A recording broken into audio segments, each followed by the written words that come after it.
Next up is one of the first and most underrated national parks in the country. Wind Cave National Park is the third longest cave in the United States and the seventh in the world. It was set aside by Teddy Roosevelt as the seventh national park in 1903, ahead of other famous parks like the Grand Canyon. It gets its name from the wind blowing out of the only natural entrance to the cave, a result of changes in air pressure inside and outside the cave. Here's a cross section of the cave, and here's all the known tunnels. There are so many that they offer different kinds of guided tours.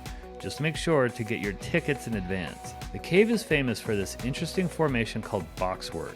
It has 95% of the world's boxwork, so it has a virtual monopoly on boxwork. I wonder if Teddy Roosevelt knew he was preserving a monopoly. Anyway, since caves make for bad video, I'll just say this was one of our favorite experiences in the Black Hills. But wait, there's more. Up above ground, there's more bison, prairie dogs, and winding roads. I believe the Wind Cave bison herd is one of 4 purebred herds in North America. Bison are the largest animal in North America, and a few years ago they were designated our national mammal, although I'm not really sure what that means.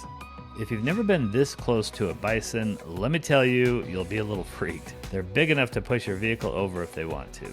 The thing is, they're generally very docile, almost like cows. I've never seen one attack. That is, until this year when I stopped to see a herd by my own house. Whew. I had a fence between us, and it still took my breath away. So follow the rules and stay 25 feet away from one of these massive creatures. Like Custer State Park, Wind Cave has its own prairie dog town.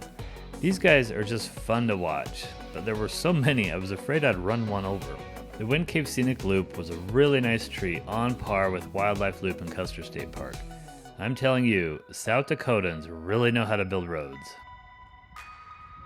On our way back to Custer, we ran into another cave. This quirky bike cave is one of many roadside attractions in the Black Hills. Now, you need to check the clearance on this more than you do on the cave. Just take a tire to the head. There are 2 other attractions in the southern Black Hills, Mammoth Site and Jewel Cave. At Mammoth, the remains of over 60 woolly mammoths have been found, the greatest concentration of mammoths in the world. And Jewel Cave is the 3rd longest cave in the world and is a national park site. We haven't been to either of these, so we're going to close the book on the southern Black Hills and start moving northward with one last slingshot ride.